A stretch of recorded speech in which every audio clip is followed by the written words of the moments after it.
जय श्री कृष्णा। राधे राधे। आज आप लोग सुनेंगे श्री सत्यनारायण भगवान की कथा। तो एक बार प्रेम से बोलिए श्री सत्यनारायण भगवान की जय। एक समय की बात है, नैशिरण्य तीर्थ में सौनक आदि 88,000 ऋषियों ने श्री सूत जी से पूछा, हे प्रभु, इस कलयुग में वेद विद्या रहित मनुष्यों को प्रभु भक्ति किस प्रकार मिल सकती है तथा उनका उद्धार कैसे होगा। हे मुनि श्रेष्ठ, कोई ऐसा तप बताइए जिससे थोड़े समय में ही पुण्य मिले और मनवांछित फल भी मिल जाए। इस प्रकार की कथा सुनने की हम इच्छा रखते हैं। सर्वशास्त्रों के ज्ञाता सूत जी बोले, हे वैष्णव में पूज्या, आप सभी ने प्राणियों के हित की बात पूछी है, इसलिए मैं एक ऐसे श्रेष्ठ व्रत को आप लोगों को बताऊंगा जिसे नारद जी ने लक्ष्मी नारायण जी से पूछा था और लक्ष्मीपति ने मुनि श्रेष्ठ नारद जी से कहा था। आप सब इसे ध्यान से सुनिए। एक समय की बात है, योगी राज नारद जी दूसरों के हित की इच्छा के लिए अनेकों लोकों में घूमते हुए मृत्यु लोक में आ पहुँचे।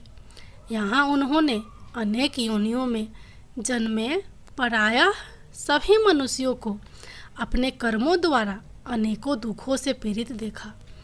उनका दुख देख नारद जी सोचने लगे कि कैसा यत्न किया जाए जिसके करने से निश्चित रूप से मानव के दुखों का अंत हो जाए। इसी विचार पर मनन करते हुए वह विष्णु लोक में गए। वहाँ वह देवों के ईश्वर भगवान नारायण की स्तुति करने लगे, जिनके हाथों में शंख चक्र गदा और पग थे, गले में वरमाला पहने हुए थे। स्तुति करते हुए नारद जी बोले, हे भगवान, आप अत्यंत शक्ति से संपन्न हैं। मन तथा वाणी भी आपको नहीं पा सकती है। आपका आदि मध्य तथा अंत नहीं है। निर्गुण स्वरूप सृष्टि के कारण भक्तों के दुख को दूर करने वाले आपको मेरा नमस्कार है। नारद जी की स्तुति सुन विष्णु भगवान बोले, हे मुनि श्रेष्ठ, आपके मन में क्या बात है? आप किस काम के लिए पधारे हैं, उसे निसंकोच कहो। इस पर नारद मुनि बोले कि मृत्यु लोक में अनेक योनियों में जन्मे मनुष्य अपने कर्मों के द्वारा अनेकों दुख से दुखी हो रहे हैं। हे नाथ, आप मुझ पर दया रखते हैं तो बताइए कि वो मनुष्य थोड़े प्रयास से ही अपने दुखों से कैसे छुटकारा पा सकते हैं। श्री हरि बोले, हे नारद, मनुष्यों की भलाई के लिए तुमने बहुत अच्छी बात पूछी है, जिसके करने से मनुष्य मोक्ष से छूट जाता है। वह बात मैं कहता हूँ, उसे सुनो। स्वर्ग लोक व मृत्यु लोक दोनों में एक दुर्लभ उत्तम व्रत है जो पुण्य देने वाला है। आज प्रेमवश होकर मैं उसे तुमसे कहता हूँ। श्री सत्यनारायण भगवान का यह व्रत अच्छी तरह विधान पूर्वक करके मनुष्य तुरंत ही यहाँ सुख भोग कर मरने पर मोक्ष पाता है। श्री हरि के वचन सुन नारद जी बोले कि उस व्रत का फल क्या है और उसका विधान क्या है। यह व्रत किसने किया था, इस व्रत को किस दिन करना चाहिए, सभी कुछ विस्तार से बताए। नारद जी की बात सुनकर श्री हरि बोले, दुख व शोक को दूर करने वाला यह व्रत सभी स्थानों पर विजय दिलाने वाला है। मानव को भक्ति व श्रद्धा के साथ शाम को श्री सत्यनारायण की पूजा धर्म परायण होकर ब्राह्मणों व बंधुओं के साथ करनी चाहिए। भक्ति भाव से ही नैवेद्य केले का फल, घी, दूध और गेहूं का आटा सब बया ले। गेहूं के स्थान पर साठी का आटा, शक्कर तथा गुड़ लेकर वह सभी भक्षण योग पदार्थ को मिलाकर भगवान का भोग लगाए। ब्राह्मणों सहित बंधु बांधवों को भी भोजन कराएं। उसके बाद स्वयं भोजन करें। भजन कीर्तन के साथ भगवान की भक्ति में लीन हो जाए। इस तरह से सत्यनारायण भगवान का यह व्रत करने पर मनुष्य की सारी इच्छाएं निश्चित रूप से पूरी होती है। इस कली काल अर्थात कलयुग में मृत्यु लोक में मोक्ष का यही एक सरल उपाय बताया गया है।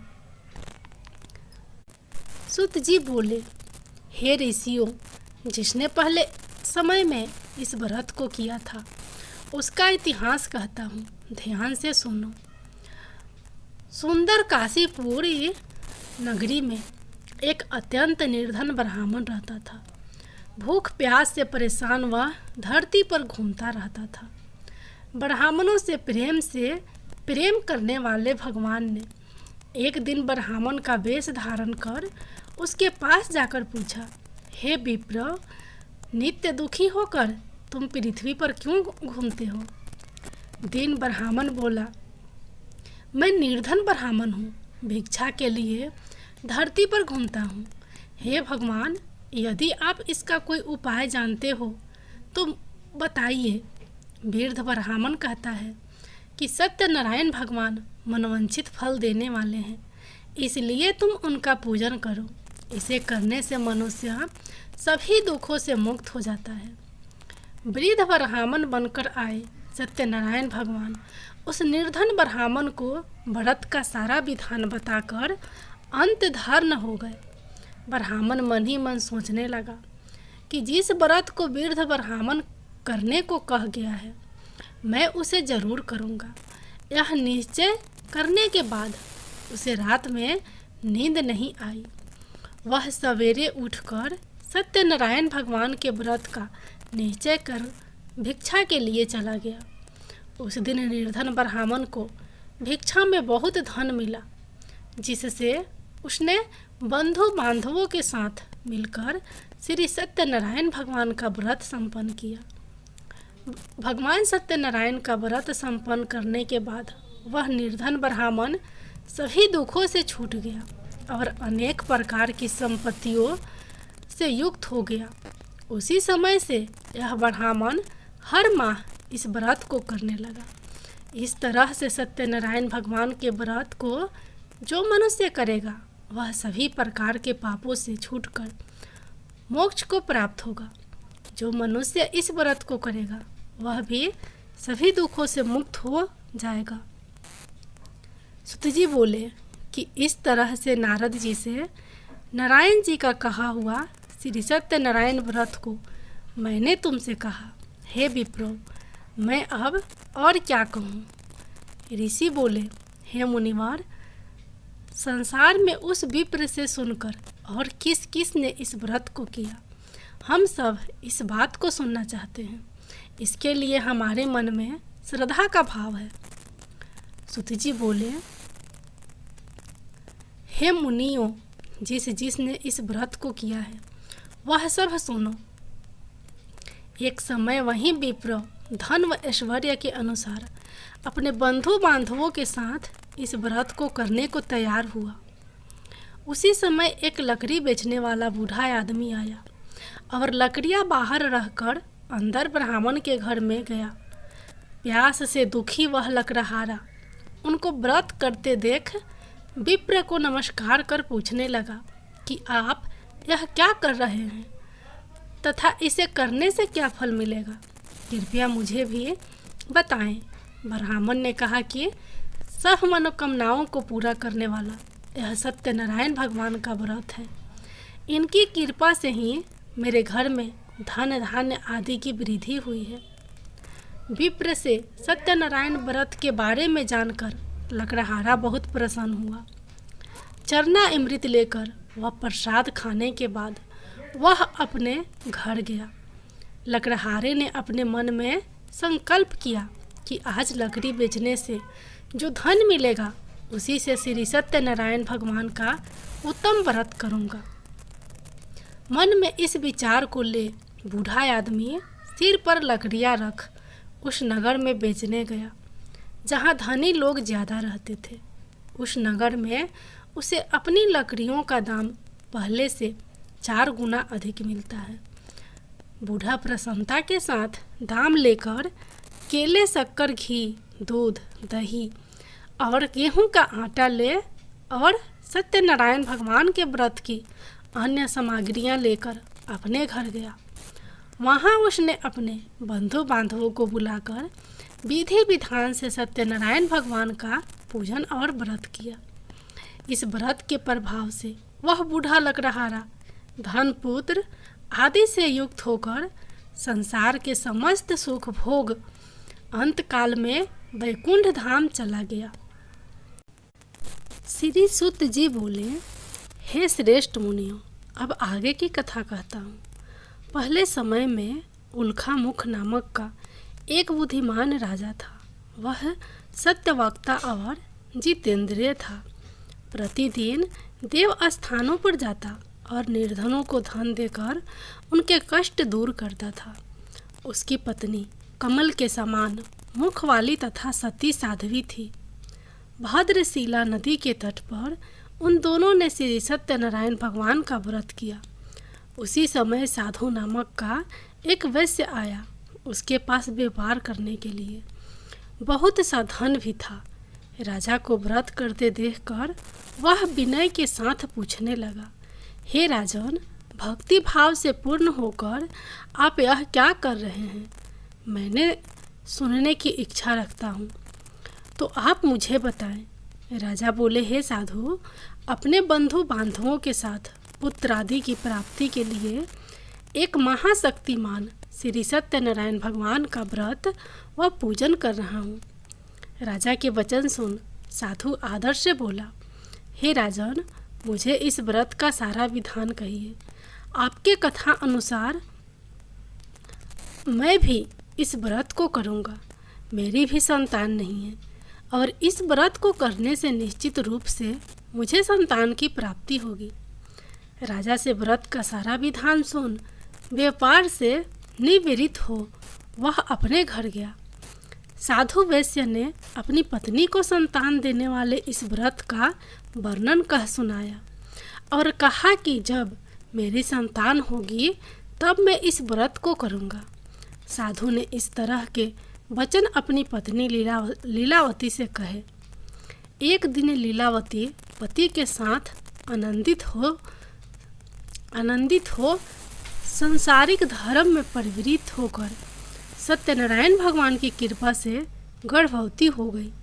10वें महीने में उसके गर्भ से एक सुंदर कन्या ने जन्म लिया। दिनों दिन वह ऐसे बढ़ने लगी जैसे कि शुक्ल पक्ष की चंद्रमा बढ़ता है। माता पिता ने अपनी कन्या का नाम कलावती रखा। एक दिन लीलावती ने मीठे शब्दों में अपने पति को याद दिलाया कि आपने सत्यनारायण भगवान के जिस व्रत को करने का संकल्प किया था उसे करने का समय आ गया है। आप इस व्रत को करिए। साधु बोला कि हे प्रिय, इस व्रत को मैं उसके विवाह पर करूँगा। इस प्रकार अपनी पत्नी को आश्वासन देकर वह नगर को चला गया। कलावती पिता के घर में रह वृद्ध हो प्राप्त हो गई। साधु ने एक बार नगर में अपनी कन्या को सखियों के साथ देखा तो तुरंत ही दूत को बुलाया और कहा कि मेरी कन्या के योग वर देख कर आओ। साधु की बात सुनकर दूत कंचन नगर में पहुंचा और वहां देखभाल करके लड़की के सुयोग वनिक पुत्र को ले आया। सुयोग लड़के को देख साधु ने बंधु बांधवों को बुलाकर अपनी पुत्री का विवाह कर दिया। लेकिन दुर्भाग्य की बात ये कि साधु ने अभी भी श्री सत्यनारायण भगवान का व्रत नहीं किया था। इस पर श्री भगवान क्रोधित हो गए और श्राप दिया कि साधु को अत्यधिक दुख मिले। अपने कार्य में कुशल साधु बनिया जमाई को लेकर समुद्र के पास स्थित होकर रत्नासारपुर नगर में गया। वहां जाकर दामाद ससुर दोनों मिलकर चंद्रकेतु राजा के नगर में व्यापार करने लगे। एक दिन भगवान सत्यनारायण की माया से एक चोर राजा का धन चुराकर भाग रहा था। उसने राजा के सिपाहियों को अपना पीछा करते देखा। चुराया हुआ धन वहां रख दिया जहां साधु अपने जमाई के साथ ठहरा हुआ था। राजा के सिपाहियों ने साधु वैश्य के पास राजा का धन पड़ा देखा तो वह ससुर जमाई दोनों को बांधकर प्रसन्नता से राजा के पास ले गए और कहा कि उन दोनों चोरों को हम पकड़ लाए हैं, आप आगे की कार्यवाही की आज्ञा दीजिए। राजा की आज्ञा से उन दोनों को कठिन कारावास में डाल दिया गया और उनका सारा धन भी उनसे छीन लिया गया। श्री सत्यनारायण भगवान के श्राप से साधु की पत्नी भी बहुत दुखी हुई। घर में जो धन रखा था उसे चोर चुरा ले गए। शारीरिक तथा मानसिक पीड़ा व भूख प्यास से अति दुखी हो अन्न की चिंता में कलावती के ब्राह्मण के घर गई। अन्न के चिंता में कलावती ब्राह्मण के घर गई। वहाँ उसने श्री सत्यनारायण भगवान का व्रत होते देखा। फिर कथा भी सुनी। वह प्रसाद ग्रहण कर वह रात को घर वापस आई। माता के कलावती से पूछा कि हे पुत्री, अब तक तुम कहाँ थी? तेरे मन में क्या है? कलावती ने अपनी माता से कहा, हे माता, मैंने एक ब्राह्मण के घर में श्री सत्यनारायण भगवान का व्रत देखा है। कन्या के वचन सुन लीलावती भगवान के पूजन की तैयारी करने लगी। लीलावती ने परिवार व बंधुओं सहित सत्यनारायण भगवान का पूजन किया और उनसे वर मांगा कि मेरे पति तथा जमाई शीघ्र घर आ जाए। साथ ही यह भी प्रार्थना की कि हम सबका अपराध क्षमा करें।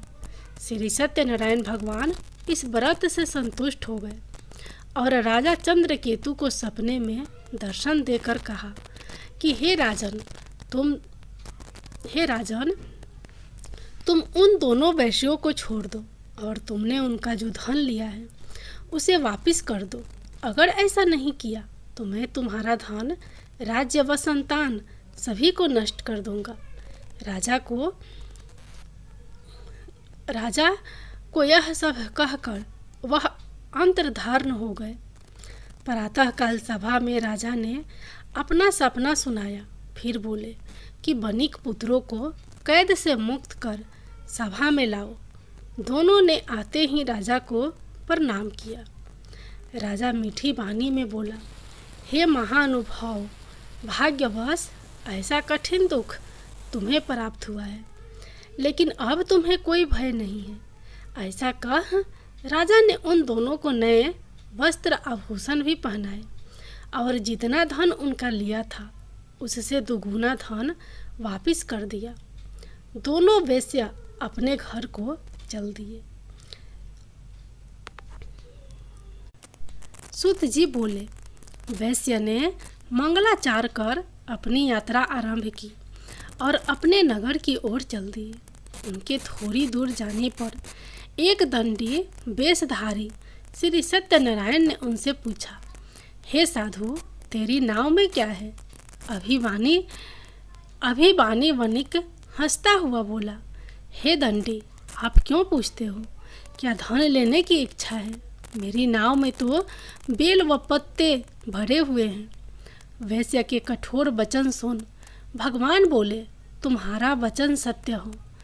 दंडी ऐसे वचन कह वहाँ से दूर चले गए। कुछ दूर जाकर समुद्र के किनारे बैठ गए।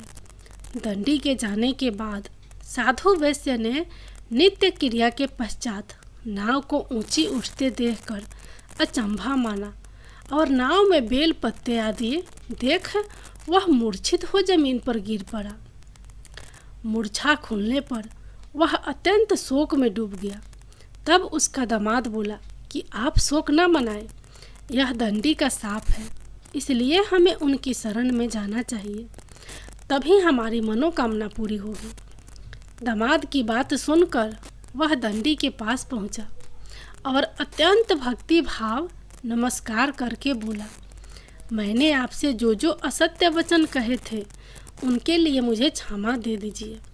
ऐसा कहकर महान शोकातुर हो रोने लगा। तब दंडी भगवान बोले, हे बनिक पुत्र, मेरी आज्ञा से बार बार तुम्हें दुख प्राप्त हुआ है, तुम मेरी पूजा से विमुख हुआ। साधु बोला, हे भगवान, आपकी माया से ब्रह्मा आदि देवता भी आपके रूप को नहीं जानते, तब मैं अज्ञानी कैसे जान सकता हूँ। आप प्रसन्न होइए, अब मैं सामर्थ्य के अनुसार आपकी पूजा करूँगा। मेरी रक्षा करो और पहले के समान नौका में धन भर दो। साधु वैश्य के भक्तिपूर्वक वचन सुनकर भगवान प्रसन्न हो गए और उसकी इच्छा अनुसार वरदान देकर अंतर्धान हो गए। ससुर जमाई जब नाव पर आए तो नाव धन से भरी हुई थी। फिर वहीं अपने अन्य साथियों के साथ सत्यनारायण भगवान का पूजन कर अपने नगर को चल दिए। जब नगर के नज़दीक पहुँचे तो दूत को घर पर खबर करने के लिए भेज दिया। दूत साधु की पत्नी को प्रणाम कर कहता है कि मालिक अपने दामाद सहित नगर के निकट आ गए हैं। दूत की बात सुन साधु की पत्नी लीलावती ने बड़े हर्ष के साथ सत्यनारायण भगवान का पूजन कर अपनी पुत्री कलावती से कहा कि मैं अपने पति के दर्शन को जाती हूँ, तू कार्य पूर्ण कर शीघ्र ही आ जाना। माता के ऐसे वचन सुन कलावती जल्दी से प्रसाद छोड़ अपने पति के पास चली गई। प्रसाद को अपमान कर दिया। उन्होंने बिना प्रसाद लिए अपने पति से मिलने चली गई। प्रसाद की अवज्ञा के कारण श्री सत्यनारायण भगवान रुष्ट हो गए और नाव सहित उसके पति को पानी में डुबो दिया। कलावती अपने पति को वहां ना पाकर रोती हुई जमीन पर गिर गई। नौका को डूबा हुआ देख वह कन्या को रोता देख साधु दुखी होकर बोला कि हे प्रभु, मुझसे तथा मेरे परिवार से जो भूल हुई है उसे क्षमा करें। साधु के दीन वचन सुनकर श्री सत्यनारायण भगवान प्रसन्न हो गए और आकाशवाणी हुई, हे साधु, तेरी कन्या मेरे प्रसाद को छोड़कर आई है, इसलिए उसका पति अदृश्य हो गया है। यदि वह घर जाकर प्रसाद खाकर लौटती है तो इसे पक्का उसका पति अवश्य मिलेगा। ऐसी आकाशवाणी सुन कलावती घर पहुंचकर प्रसाद खाती है और फिर आकर अपने पति के दर्शन करती है। उसके बाद साधु अपने बंधु बांधवों सहित श्री सत्यनारायण भगवान का विधि विधान से पूजन करता है। इस लोक का सुख भोग वह अंत में स्वर्ग जाता है। सूत जी बोले, हे ऋषियों, मैं और भी एक कथा सुनाता हूँ, उसे भी ध्यान पूर्वक सुनो। प्रजा पालन में लीन तुंगध्वज नाम का एक राजा था। उसने भी भगवान का प्रसाद त्याग कर बहुत ही दुख सहन किया। एक बार वन में जाकर वन्य पशुओं को मारकर वह बड़ के पेड़ के नीचे आया। वहाँ उसने ग्वालों को भक्ति भाव से अपने बंधुओं सहित सत्यनारायण भगवान का पूजन करते देखा। अभिमानवश राजा ने उन्हें देखकर भी पूजा स्थान में नहीं गया और ना ही उसने भगवान को नमस्कार किया। ग्वालों ने राजा को प्रसाद दिया, लेकिन उसने वह प्रसाद नहीं खाया और प्रसाद को वहीं छोड़ वह अपने नगर को चला गया। जब वह नगर में पहुंचा तो वहाँ सब कुछ तहस नहस हुआ पाया, तो वह शीघ्र ही समझ गया कि यह सब भगवान ने ही किया है। वह दोबारा ग्वालों के पास पहुंचा और विधि पूर्वक पूजा करके प्रसाद खाया, तो श्री सत्यनारायण भगवान की कृपा से सब कुछ पहले जैसा हो गया। दीर्घ काल तक सुख भोगने के बाद मरणोपरांत उसे स्वर्ग लोक की प्राप्ति हुई। जो मनुष्य परम दुर्लभ इस व्रत को करेगा तो भगवान सत्यनारायण की अनुकंपा से उसे धन्य धान्य की प्राप्ति होगी, निर्धन धनी हो जाता है और भय मुक्त हो जीवन जीता है। संतानहीन मनुष्य को संतान सुख मिलता है और सारे मनोरथ पूर्ण होने पर मानव अंत काल में वैकुंठ धाम को जाता है। सुत जी बोले, जिन्होंने पहले इस व्रत को किया है, अब उनके दूसरे जन्म की कथा कहता हूँ। वृद्ध सतानंद ब्राह्मण ने सुदामा का जन्म लेकर मोक्ष की प्राप्ति की। लकड़हारे ने अगले जन्म में निषाद बनकर मोक्ष प्राप्त किया। उल्खामुख नाम का राजा दशरथ होकर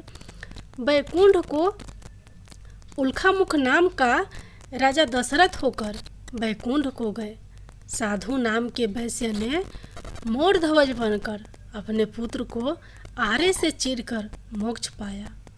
महाराज तुंग ध्वज ने स्वयंभू होकर भगवान में भक्ति युक्त हो कर्म कर मोक्ष पाया।